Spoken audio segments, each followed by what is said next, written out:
Hi there, I'm Chris Woods, and you are watching The Red Booth Show.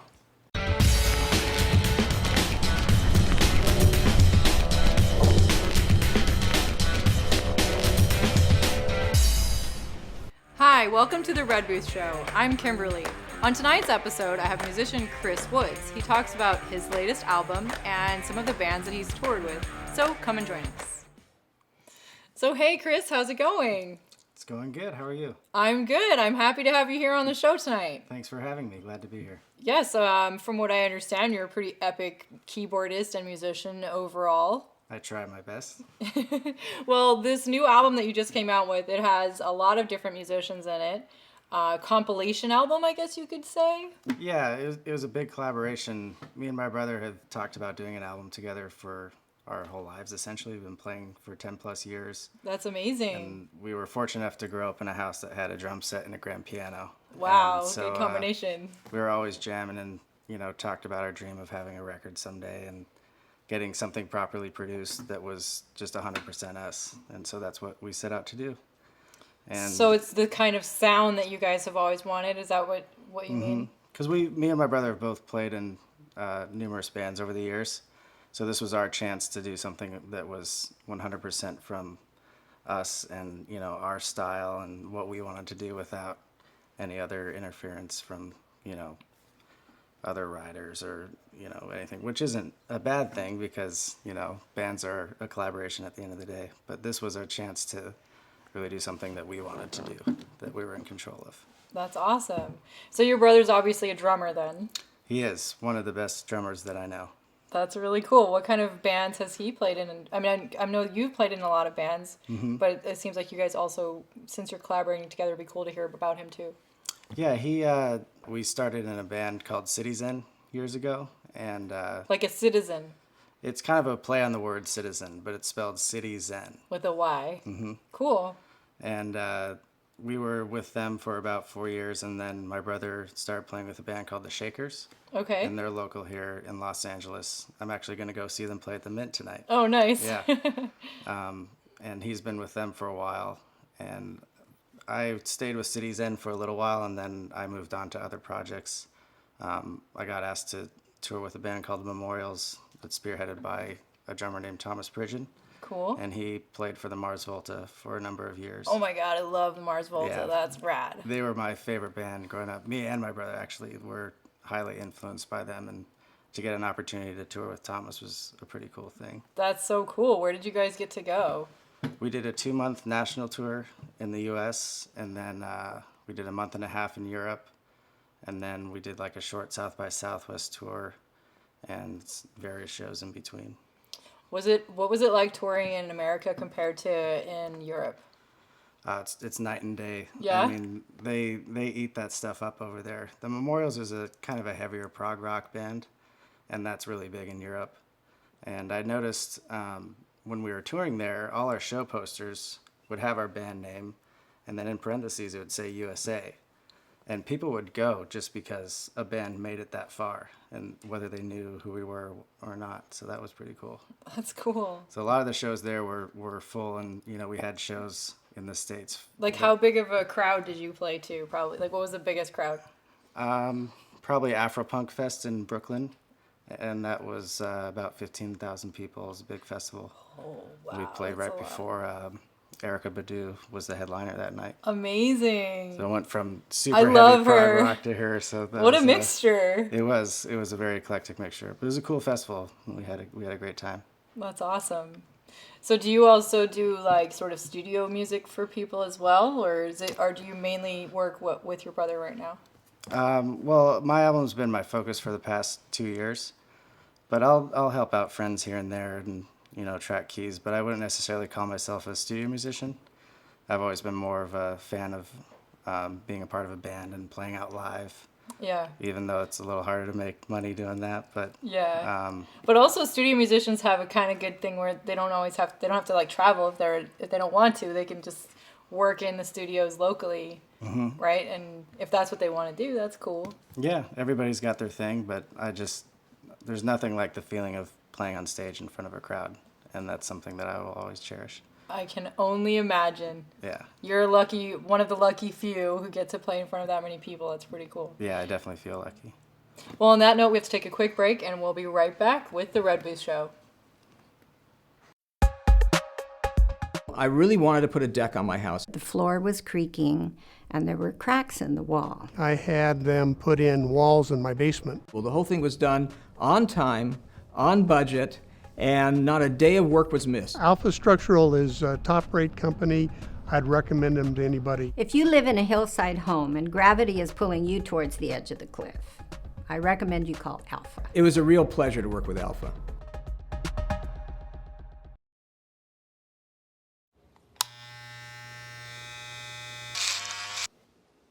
You've messed up your son's haircut. Mom?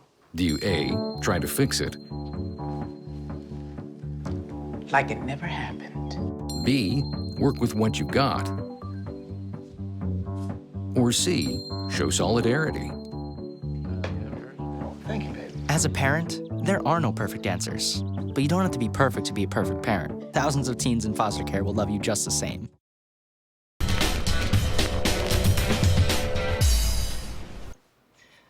Hi, welcome back to the Red Booth Show. We're here with musician Chris Woods. How's it going, Chris? Doing good. Okay, cool. Well, I love to hear about all of the touring and stuff that you've done, but I think it would be neat to talk about how you guys first got started. Like, obviously, you had a piano in your house and there was a drum set. I'm guessing your parents were musicians? No, not really. I mean, my dad plays a little guitar and he dabbles here and there, but he just loves to kind of live vicariously through his sons. And my mom too, she's not a musician, but she loves music, and she doesn't even live in LA, and she comes out to more of my shows than my friends that live here do. So Oh, man. we've always had really supportive parents that kind of let us do our thing, and that was important growing up. That's really interesting, I have to say, because I hear that a lot with my guests, how important it was that they had supportive parents of what they wanted to do. So when you were little and you started playing the piano, I'm guessing, did you end up doing like lessons, and did you go to school for music or what? It's funny, actually. When I first started as a little kid, I ended up hating it. And What, like your mom got you piano lessons and you were like, yeah, I don't know if I was too young or I wasn't quite ready yet, but my teacher was she had her program and it felt like it was kind of a mold that she would use for everybody. Like, you got to do scales and you got to do this, and all I really wanted to do was play. yeah. And I can't read music. I play by ear, and so I stopped for a while, and then I found a really great teacher when I moved to Northern California. His name was Dr. Ira, and he really embraced me for the musician that I was and kind of understood how I worked. And my mom told me a story. After one of my lessons, he came up to him and said, just so you know, you're going to kind of have to let Chris do his own thing. He's not like my other students. And he tried to teach me to read, but it just wasn't clicking. Yeah. But I could play what I thought sounded good, and I just used my ears to create my own compositions. And he just helped me develop those and kind of gave me notes and suggestions rather than saying you have to play scales or Right. Like you have to learn this fit song. some mold or whatever. Right. So he really made me love it again, which That's was awesome. great, and I'll be forever grateful for him as a teacher. It's so important to have teachers that actually do help inspire people like that. That's really cool, especially in the arts. Yeah. So you would say that I would call that you have an ear. That's what they Yes. say, right? That's what they say. Yeah. So like you can hear the chords or you can just tell what works basically. Yeah. I know what I like, and I'll sit there and just kind of improvise and play. And when I find something that intrigues me, I'll maybe work on that a little bit. And that's kind of how I write my stuff. Cool. So what was, for example, the first sort of like paying gig that you did as a musician that you were like, I'm now I'm a musician? I think it would probably have to be playing at a Rotary Club party up in Northern California, because I had friends who knew I played piano, and one of my friends' parents was running the party and said, "Hey, do you want to come play some piano for us?" And I said, "Yeah, sure." And it was like a dinner party, so I couldn't really rock out or anything, but they had a grand piano there, and I just did what I did at home. I sat down and just improvised, and people said, "Oh, how long have you been working on that?" And it's just kind of making it up. That's how I do it. So That was probably my first paid gig. I probably made like $100 or something. That's cool. How old were But, you? I think I was probably maybe like 15 or 16. Wow, that's awesome. So then after that, you went and started a band, and was your brother a part of that? Well, when I went off to college, I had a keyboard in my dorm room, and I would write songs on GarageBand on my laptop, and then I'd send them to my brother, who was in high school in Arizona at the time, and he would record some drums over it and send them back, and we'd kind of geek out together, like, oh, That's so cool. amazing. And we had our silly little MySpace page back when MySpace was a thing. And, it never really went beyond just me and him having fun together. But throughout that, we had always talked about, like, man, it'd be cool to do like a real album someday. And Yeah. you know, we had our favorite bands like the Mars Volta, and that we would try to, you know, write songs that sounded like that, and showed it to our friends and stuff. But it wasn't anything that was ever properly produced or distributed. But isn't that cool though that you guys could do that using GarageBand and then like just send it back and forth? You don't even have to be in the same state to Yeah. make music. Yeah, it was pretty cool. I unfortunately don't know what I'm doing on those programs. I'm not an engineer by any means, so I listen back to those early recordings and kind of giggle a little bit. But What do you Gotta start use somewhere. now? Pro Tools I or- use professional producers and engineers. Oh, that okay. I trust more than myself. You're like you don't do that part. yeah. Cool. Me and my brother's album was produced by Casey Crescenzo, and he's the frontman of a band called the Deer Hunter. Okay, I've heard of them. Yeah, and they're a really great indie rock band, and Nick and I have always been fans of that band for a while. And I had this opportunity come up. He was doing a crowdfunder to go to Europe and record a symphony. He's an amazing composer. And he had a perk on his campaign that was a little pricey. I'm not going to lie. I'll leave the numbers out. But essentially it was like... You know we can just go find the Kickstarter page I'm and sure like, you can. look it up. So Well, I didn't have it at the time, so I called Mom and Dad. Mom, Dad, I need to borrow some money. I got this really cool opportunity. yeah. And I bought the top perk, which got you 2 days in the studio with him to produce and mix a song of your choice. Nice. And that's kind of how it all started. And we went to record with him, only really having knowing that it was just going to be one song for fun, but still Nick and I were huge fans of him and his band. It was like, this is going to be so cool. We'll have a song that's actually professionally recorded. And turns out he really liked our music and ended up singing on that song for us. And, Wow. and I was joking around with him like, man, I wish I could just pay you to do a whole record for us. And he said, you can. Yeah. He's like, sure, you got some money. No, just kidding. So then it was our turn, and we started our crowdfunder on Indiegogo to raise money to do this album with him. And we've been so fortunate to have such supportive friends and family that really helped us get there and reach our goal, because it's not cheap if you want to do it right. Oh man, it's true. And have somebody like him behind it. So That's amazing. it was a hustle, but we made it happen, and we got to go spend 2 weeks in Port Angeles, Washington, where he has his studio, and we recorded all our drums, bass, and rhythm guitar there. So it was me and my brother, keyboards and drums. We brought our friend Kevin Alvey, who's a bass player, who's also played with Frankie in the past. Oh, that's really cool. And Frankie was on the show before last month, actually. So Yeah, Frankie's a it's good a small friend of mine. world. Yeah. Actually, we have to take a quick break, so we'll be right back. Okay. Okay. All right, come back and watch the Red Booth Show, guys.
And welcome back to the Red Booth Show. We are here with musician Chris Woods. How's it going, Chris?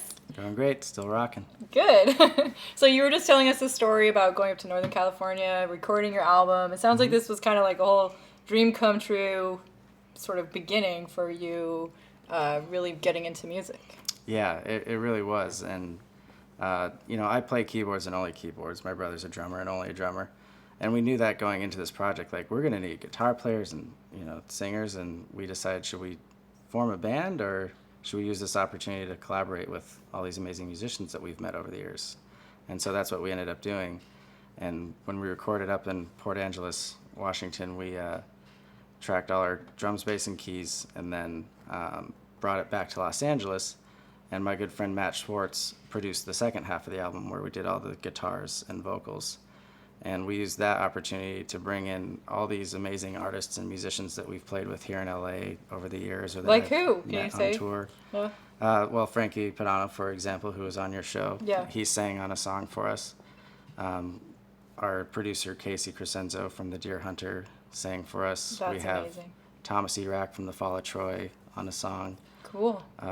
Elliot Yamin, who you may remember from American Idol, sang Okay. a song for us. Wow. So we've got a chance to meet so many great people over the years, and this was our excuse to bring everybody in and collaborate together.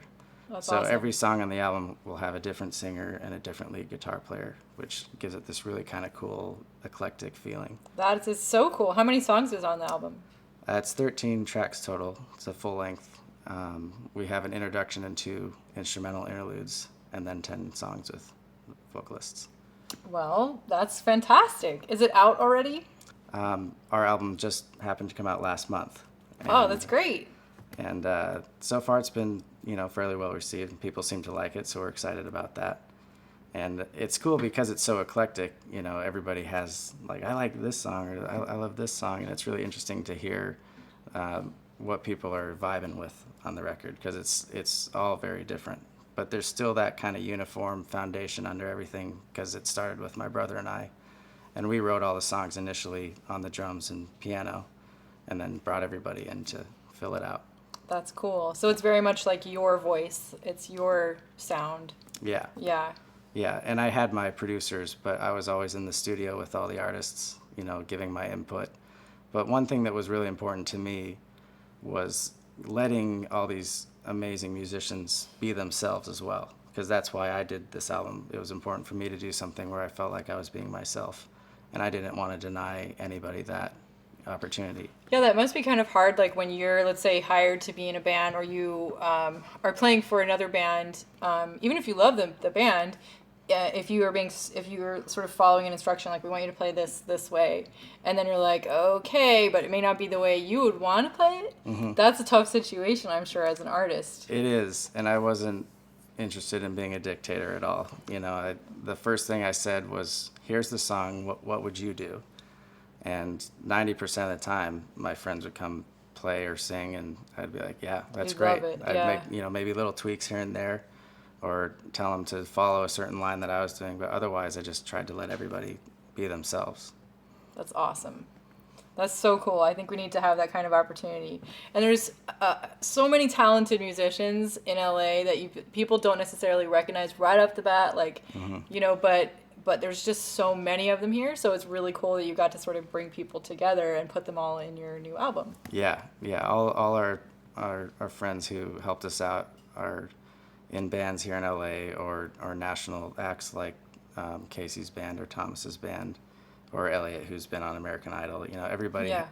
is out there doing it. That's cool. It was cool for them to kind of take the time to come and collaborate with us. That's awesome. Are you guys going to do any live performances of it? We are going to do one. It's hard to, I'm sure, Yeah. get a date together, yeah. Yeah, we're thinking early next year. It's fall now, and we got the holidays coming up. It's going to be busy, but Cool. coordinating that many people Yeah. for a show is going to be difficult. But it was one of our perks on our campaign. That you guys would be able to do that. Yeah, and we set the bar kind of high with the price, thinking no one would buy it. And of course, my mom bought it. It's like, I would love to see that live. And I'm like, oh, You're like, dang. great. All right, Nick, we got to do it live now, so we got to figure it out.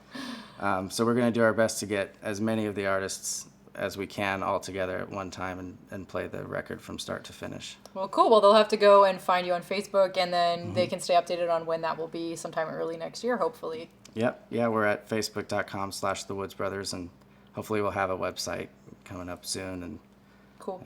Yeah. That's exciting. Okay, we'll have to take another quick break, Okay. and we'll be right back with Chris Woods. I really wanted to put a deck on my house. The floor was creaking, and there were cracks in the wall. I had them put in walls in my basement. Well, the whole thing was done on time, on budget, and not a day of work was missed. Alpha Structural is a top-rate company. I'd recommend them to anybody. If you live in a hillside home and gravity is pulling you towards the edge of the cliff, I recommend you call Alpha. It was a real pleasure to work with Alpha.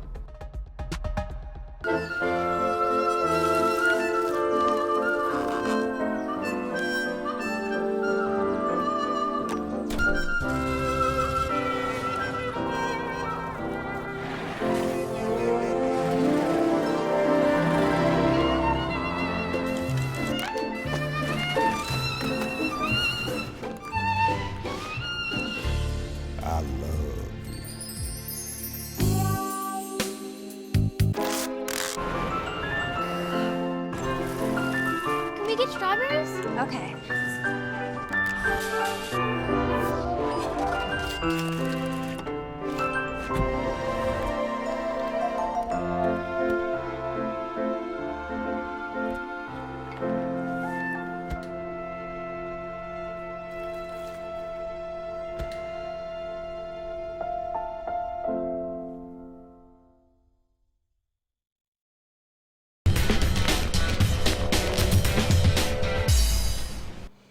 And welcome back to the Red Booth Show. We're here with musician Chris Woods. How are you doing, Chris? Excellent.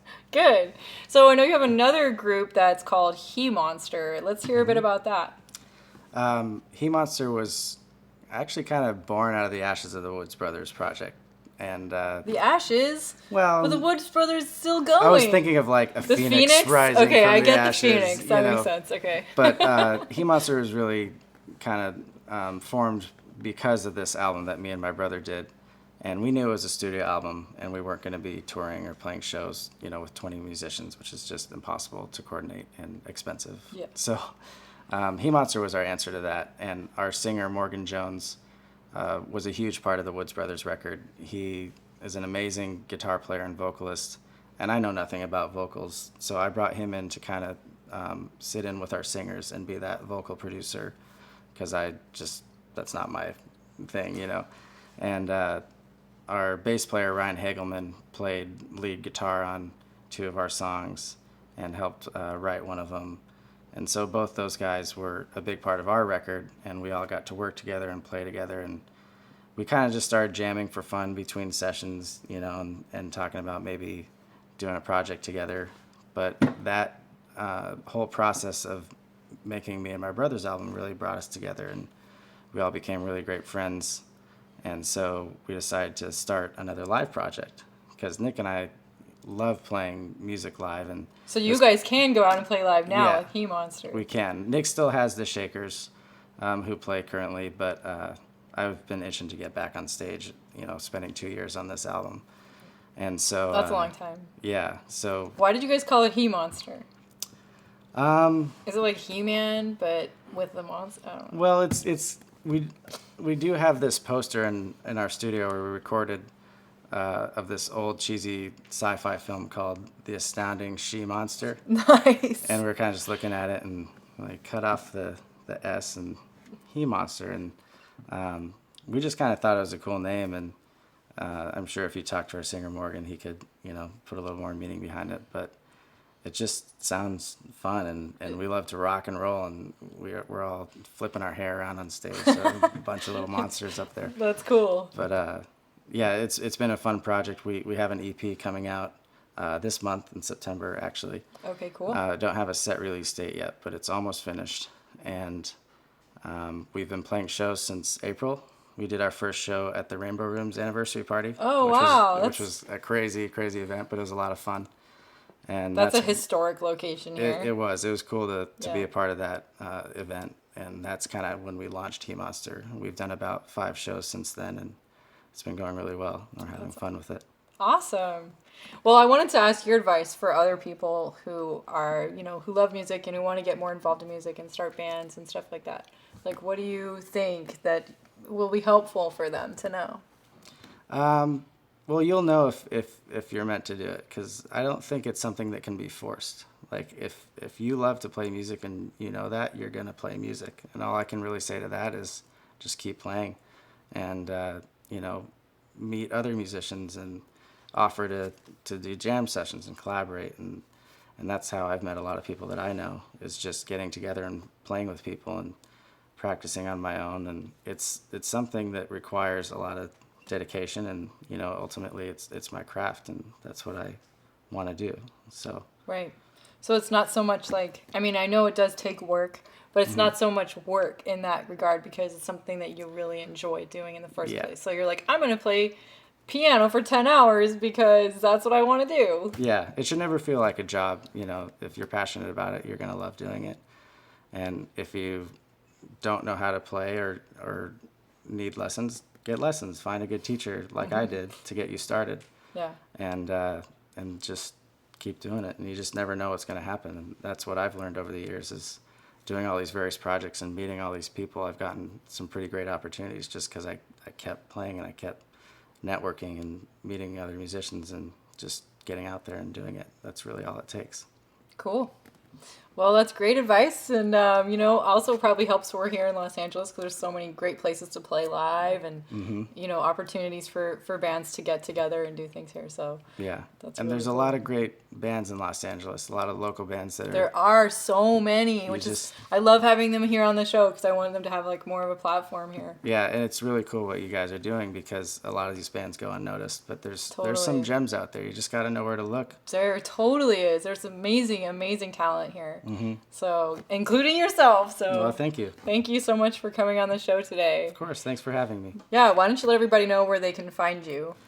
You can find my solo album, The Woods Brothers, at facebook.com/The Woods Brothers. And my current band, He Monster, is also on Facebook at facebook.com/He Monster Band. And if they wanted to buy your new album, is that on like iTunes or? It's on CD Baby. You can order hard copies of the CD.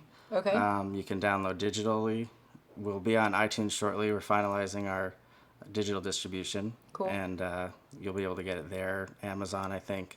But CD Baby's cool. They kind of put it out on a lot of different platforms. Yeah, I like CD Baby. They have a good setup. Yeah. Well, cool. So they should go and check it out, The Woods Brothers on CD Baby. And follow them on social media. And stay tuned for what's coming up for the rest of the year and early next year with you guys. It's going to be exciting. Yeah, we got some new music coming for you guys. Thank you for watching Chris Woods on The Red Booth Show.